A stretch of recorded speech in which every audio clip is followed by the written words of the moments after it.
নমস্কার, আমি রিজা চলে এসেছি আরো একটা নতুন ভিডিও নিয়ে। আজকের আলোচনার বিষয়বস্তু হচ্ছে অ্যারেঞ্জ ম্যারেজ না লাভ ম্যারেজ। প্রথমে বলে রাখি, অ্যারেঞ্জ ম্যারেজ কারা করেন? যারা মনের মতো কাউকে খুঁজে বের করতে পারেননি, বা কোনো কারণে ব্রেকআপ হয়ে গিয়েছে, আর কাউকে জীবনে আনতে চাইছেন না ভালোবেসে, বা কাউকে বিশ্বাসই করতে পারছেন না, বা এমন কোনো বাড়িতে আপনি থাকেন যেখানে লাভ ম্যারেজ বিষয়টা নিষিদ্ধ।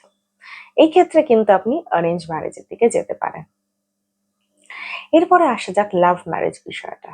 ধরা যাক প্রথম দেখাতেই আপনার কাউকে খুব ভালো লেগে গেল, বা অনেকদিন ধরে কাউকে দেখছেন, অনেকদিন ধরে কারোর সাথে আপনি মিশছেন, তাকে আপনার ভালো লাগতে শুরু করলো, বা আপনার অনেক দিনের পরিচিত বা ছোটবেলাকার কোনো বন্ধু যার প্রতি হঠাৎ করেই আপনার ফিলিংসটা চেঞ্জ হয়ে গেল, আপনার তাকে ভালো লাগতে শুরু করলো, এবং এই ভালো লাগাটা দেখা গেল অনেক দিন ধরে চললো, এবং উল্টো দিকের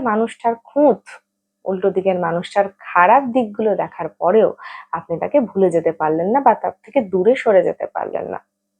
তার মানে আপনি তাকে ভালোবেসে ফেলেছেন, এবং এই ভালোবাসাটা কিন্তু নর্মালি ন্যাচারালি ভালো দিক এবং খারাপ দিক দুটো দেখেই এসেছে, এবং আপনারা চাইলেন যে এরপরে এই ভালোবাসাটার একটা পরিণতি পাক, অর্থাৎ আমরা বিয়ে করি।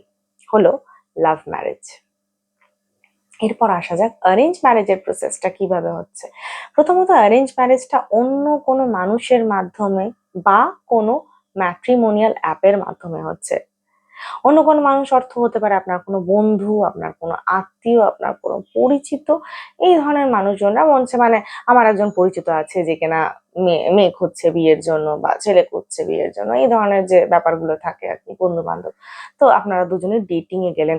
এখানে যেটা হচ্ছে সেটা হচ্ছে আপনারা একে অপরের বেসিক ইনফরমেশন গুলো, অর্থাৎ কি করেন, কোথায় বাড়ি, বাড়িতে কে কে আছে, এই ধরনের ব্যাপারগুলো কিন্তু মোটামুটি ভাবে জেনে যাচ্ছেন। এবং একে অপরকে যখন আপনারা মিট করছেন, সেই সময় কিন্তু আপনাদের ব্যাক অফ দ্য মাইন্ড এটাই থাকছে যে আমরা কিন্তু বিয়ে ব্যাপারটার জন্যই মিট করছি। এবং এই ক্ষেত্রে যেটা হয় আমার মনে হয় যে একে অপরকে অবজার্ভ করার যে পাওয়ারটা, সেটা কিন্তু অনেকটা কমে যাচ্ছে। মানে যতটা অবজার্ভ আপনার করার কথা উল্টো দিকের মানুষটাকে সারা জীবন তার সঙ্গে থাকার জন্য, সেই অবজারভেশনের জায়গাটা কিন্তু কোথাও গিয়ে কম হচ্ছে।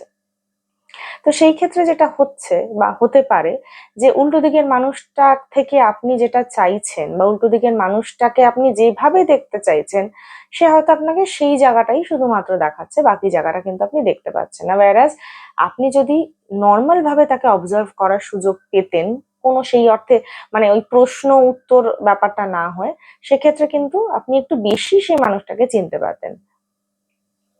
অর্থাৎ দেখা যাচ্ছে যে এই ক্ষেত্রে চেনার ব্যাপারে কিন্তু একটা কম বিষয় থেকে যাচ্ছে অ্যারেঞ্জ ম্যারেজের ক্ষেত্রে। যদিও যারা বড়রা আছেন তারা বলেন যে সারা জীবন ধরে একটা মানুষের সঙ্গে একই ছাদের তলা থেকেও তাকে কিন্তু পুরোটা চিনে ওঠা যায় না। কথাটা তো সত্যি, কিন্তু সেক্ষেত্রে লাভ ম্যারেজ বা অ্যারেঞ্জ ম্যারেজ একই হয়ে যাচ্ছে। কিন্তু এটা আমার ব্যক্তিগত মতামত যে অ্যারেঞ্জ ম্যারেজের ক্ষেত্রে কিন্তু বিয়ের ফ্যাক্টরটাতে একটু রিস্ক থেকেই যায়। আপনাদের কার কি মনে হয় কমেন্ট করে জানাবেন। ভিডিওটা ভালো লেগে থাকলে অবশ্যই জানাবেন। সবাই পাশে থাকবেন। দেখা হচ্ছে নেক্সট ভিডিওতে।